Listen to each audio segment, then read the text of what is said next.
Costin here with 2026, and let's talk about the Lizardmen, because Creative Assembly did update them a bit, and there were some good things about that update, but clearly they did not go far enough, and there's still plenty of problems that do exist for the Lizardmen. Now, let me talk about the things they did that were good, and the crucial changes of the Lizardmen update, racial rework. So first off, they did change building requirements. So you no longer need multiple buildings in order to recruit various units. Unit tiers to some extent and hero tiers have been changed, but clearly not enough. So like Saurus, Scar veterans are still tier 4. Certain units are still too higher tier. And the Lizardmen economy hasn't really been improved. And that is one of the issues of the Lizardmen. We have gotten the removal of a lot of the annoying building requirements for research, except, a couple of things, but not really too important. But let's see, a limited economy does create issues for the Lizardmen because it simply means that they're not going to compete with other races on the same level. And even when they talk about like, oh, we're going to give maybe some income or some benefits to resource buildings, it isn't really a huge benefit what they've done. So that is one of the problems. But the bigger problem that we talk about with Lizardmen is how slow they are to navigate around Lustria, because that is a pretty big deal. Like, Lustria in itself is badly designed and made in such a way that you do end up wasting a lot of time. Like, just moving through the jungle is going to be slow. And then it's not just the jungle climate in itself, it's how provinces are designed. Like, for instance, take this province. If you want to move from here to the other side, you have a pathway here, or you have a pathway here.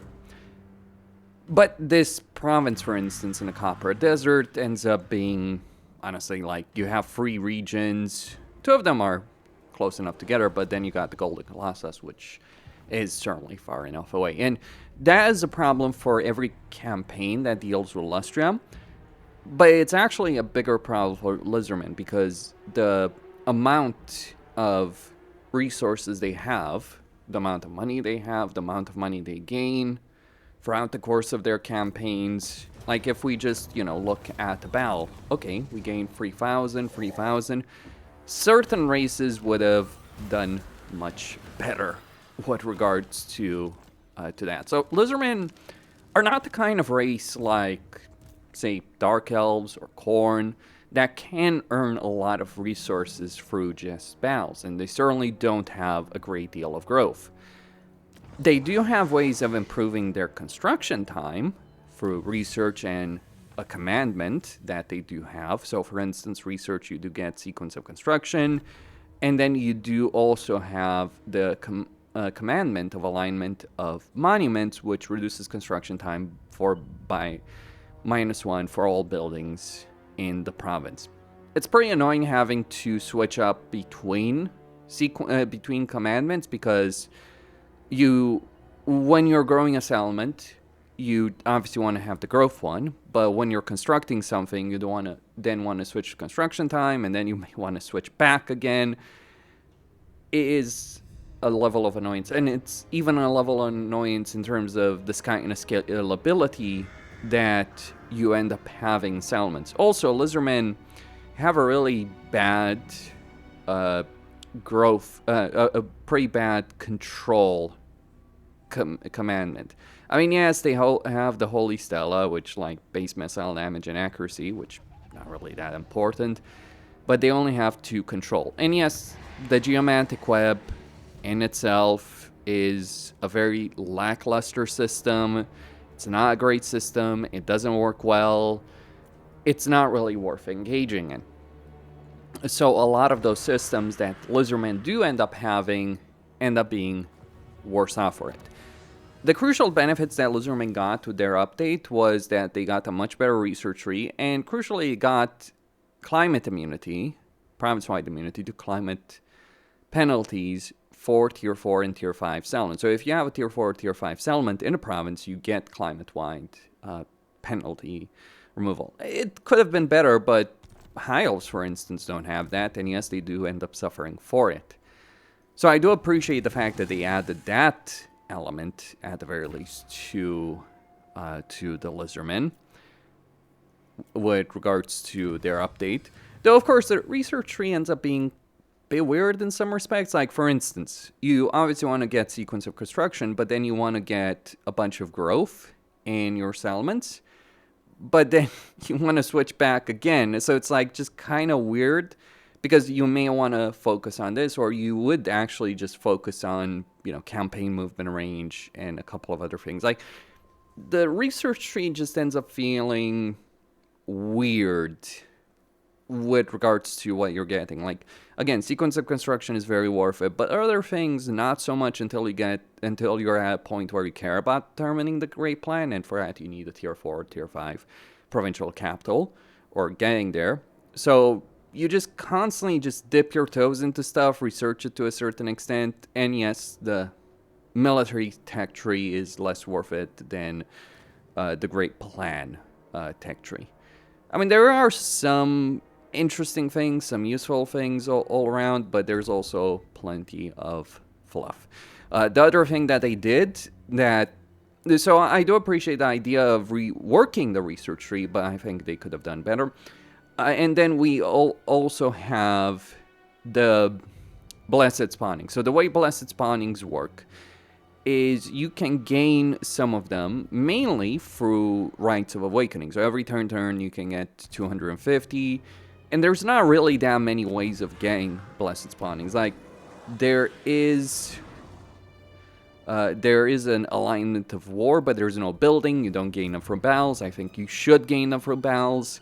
The units themselves end up being very limited here. And look, I remember when the person who was responsible for this update did the discussion on a CA livestream, and it's like, oh, we don't want your armies to just be made of blessed spawnings. And I'm like, okay, but we just end up in a situation where we fill these very quickly, but we just wait 10 and 10 and 10 to just get 1 or 2 units.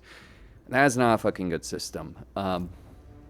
10 turns. Or we get a lot of provinces, and then it becomes rather irrelevant. So I think the idea that Creative Assembly had, the limitations, were really badly designed. The pacing clearly has no basis in the reality of how you play the game. Like, you might gain, let's say, 300, maybe more, in 10 turns.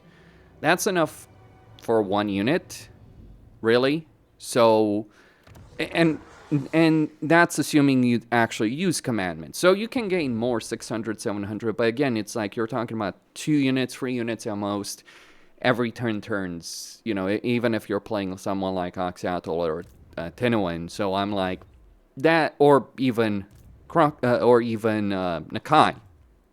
So I think, like, Creative Assembly really needs to get their heads out of their asses with regards to how the game is played and the pacing of it, because having that kind of dynamic every, like, 10 turns, if even that, doesn't work out. It's one thing for the Empire to have a 10-turn cooldown for their units, which, by the way, is a lower cooldown if you're playing Karl Franz, so you do need the provincial capitals of the Empire to make it work, but don't force the player to do that, especially when, due to the way Lizardmen work, their economy is limited, but you do have economic modifiers, though they're kind of crap, honestly. If we consider it's like, just 5% to 8% income from old buildings. But you do need growth buildings, you do need economic buildings, you do need various barracks for heroes, and really only for heroes a lot of the time. And then you may want SAR. So you have a lot of buildings that kind of end up feeling fluff.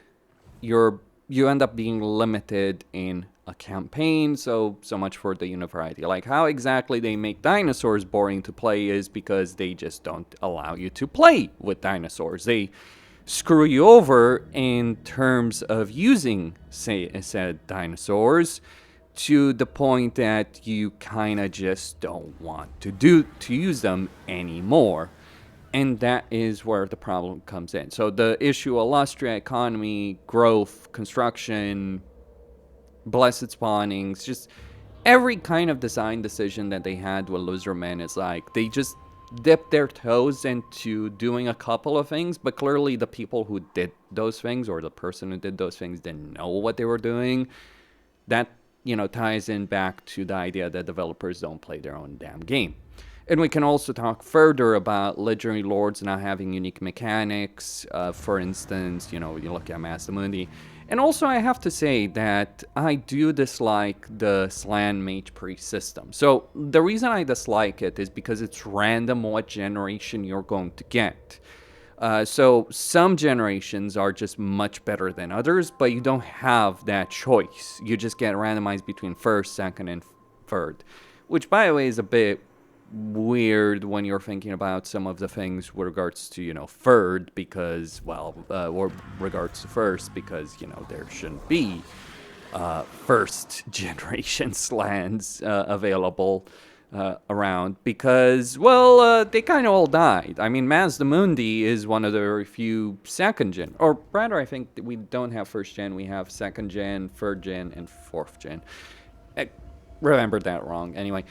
But it's just kind of weird. Like, Mazdamundi is supposed to be one of the very few, and he kind of gets outclassed. I mean, Lord Croak is, superb and amazing and really powerful, but, it's kind of sad when this guy is just much better than most legendary lords of the Lizardmen. And he's not the legendary lord right here, although he is the faction leader of the Lizardmen in Age of Sigmar. Anyway, that's all I had to say. Basically, Lustria is a mess. Movement is a mess in Lustria. Lizardmen are ill-suited for handling the kind of situation they have. Like, Lustria is very widespread, so you have a lot of fronts potentially to be attacked from as well. Then combine that with limited recruitment options, limitations just in general, and it's like you end up with a really boring, tedious, and slow campaign. Cosine signing out. Stay tuned for more.